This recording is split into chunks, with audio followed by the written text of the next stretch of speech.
Hey everyone, BW Roses here, and I'd like to talk to you about my Sonic SatAM or SatAM memories. Now I've done this before, but like I say, unfortunately because of circumstances, that's gone now. So I'd like to kind of talk about my memories about Sonic SatAM, or SatAM, or SatAM, whatever you want to call it.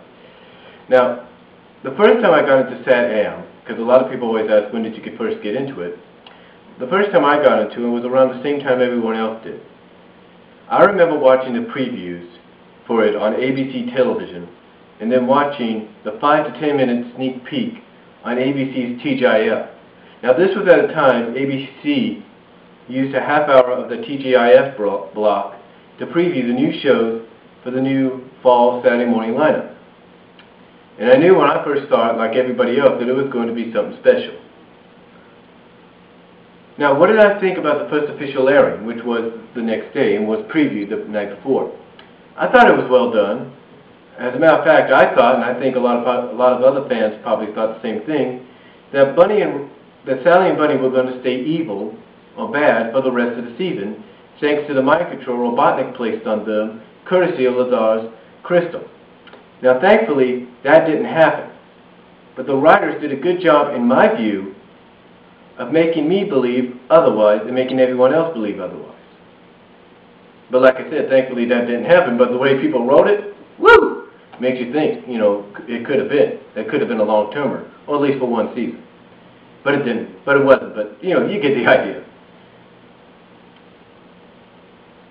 Now, about the fact that SatAM was preempted and bounced around at times because of sports and all sorts of other things, the truth is, I was actually doing some bouncing around myself. When SatAM first appeared on ABC, I was living in the state of Kansas with my family, because due to some personal reasons, family issues there. But, well, basically the thing was, when I first saw it, I was living in the state of Kansas with my family, but due to some personal family issues there, my family and I ended up moving back here to California. And then with my grandparents, who at the same time were providing room and board for one of my relatives. So my family and I had to share one room together. And it was rough. I admit it was rough. And let me tell you, it was rough. Especially when I wanted to watch SatAM. Now for some reason, odd reason, SatAM really wasn't preempted where I was living. Because all the local ABC station did out here, which was KGO Channel 7, was move it to an hour or half an hour earlier. So sometimes when they had to because sometimes they had to use the time for golf or mostly college football. So in that case, SatAM, instead of airing at 7 a.m. or 7:30, would air at 6 a.m., 6:30, or even at the earliest 5:30 a.m. in the morning.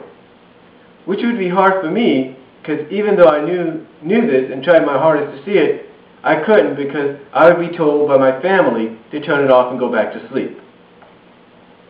Now finally, when I finally got to see it, was when I was due again to family issues, personal family issues. It was the family issues. I, myself, moved back out to Kansas to live with my father. And that's when I was finally able to catch up with the entire first season, and then later on, record first season. As a matter of fact, I used some variety VHS, tapes, which you watch, which you record in other shows on. I was able to use some variety tapes to record some of the first season, and then later on, I recorded the second season on one tape. But due to the fact that my VCR, which was old at the time, burned out on me, I wasn't able to record the rest of the season. As a matter of fact, the farthest I got to was The Void. But thankfully, nowadays, to DVD and the fact the box set's out, I don't have to worry. Now, I was disappointed at the fact that there wasn't a third season, because I, like a lot of fans at the time, wondered who the Red Eyes belonged to. We had no idea, as Ben Hurst told us earlier, that the Red Eyes belonged to Nagas, because I thought, like everybody else, that it was either Metal Sonic or Knuckles.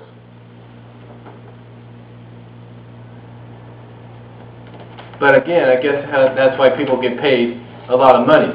The writers, of different shows get paid a lot of money. That way they can throw you off and throw you a curveball to make you think otherwise and then surprise you the next season. Yeah, I do have some favorite, and as a matter of fact, when it comes to favorite moments as well, I do have some favorites. One of my personal favorites was in the second season when Bunny is de-roboticized. Because, you know, the fact I was happy for her, because she was living her dream, her lifelong dream of being flesh and blood again. 100% flesh and blood. Sadly, though, that dream wouldn't last long, as she reverted back to being half roboticized. And you can see the different disappointment in her eyes, and you can only feel sorry for her and almost cry yourself. You can almost feel sorry for her. But that was one of my favorite moments, the fact that she was de-roboticized for a time. And the same goes for when Sally was reunited for her father for a second time in The Void. Also, personal favorite was when she was reunited with him in Blast of the Past. But again, you have to feel sorry for Sally at the end because she ended up losing her father back to the Void, and you can only feel sorry for her. And you know, I tell you, anytime I used to see that scene, and I still do, you know, sometimes, well, I used to do this. I used to just kind of, you know, get that lump in my throat. You know what I'm saying? But my third favorite moment, I think it's everybody's favorite, is when Sonic and Sally destroyed the Doomsday Machine. Because I like how the deep power stones temporarily transferred Sonic's speed, if not a bit of his personality, into Sally. And the reason I say this is because when she flirts with Sonic at the end, that's actually something Sonic would do to Sally, and not the other way around. But in my reaction to when I first saw Heads or Tails, it was, you know, it was surprise. You know, I was living out here when I saw it, and it was utter surprise and delight because I was getting to see, because I was just getting into the comic book at the time, and it was a thrill for me. Because I thought, as I was watching it, because I thought I was watching a special episode, a special comic book episode of the series. I had no idea, though, as I found out years later, like everyone else, that everyone else did, that it was actually the pilot episode, because the way it was designed, it made it look like the comic book had just come to life. Yeah, and in closing, I do have something to say. I want to thank a lot of fans like myself and fellow Sonic SatAM fans out there for helping make what took place last year come true, and that's the DVD box set happening. You know, I know it couldn't have been done without any of us, without each and every one of you, so I say God bless you. I say God bless to each and every one of you because we, along with you, me and everyone else, you know, along with you guys, we all made it happen. And I hope someday that the third season does come out in some format. If not, well, we tried, and hey, maybe with Blu-ray being around now, SatAM box set can come out on Blu-ray, and we could just imagine what it'll look like then. But that's all I have to say about my Sonic SatAM memories. Again, thank you all for taking your time and watching this. If you got any comments, just leave them on my channel and on my video here, and I will talk to you all later. God bless. Take care of yourselves.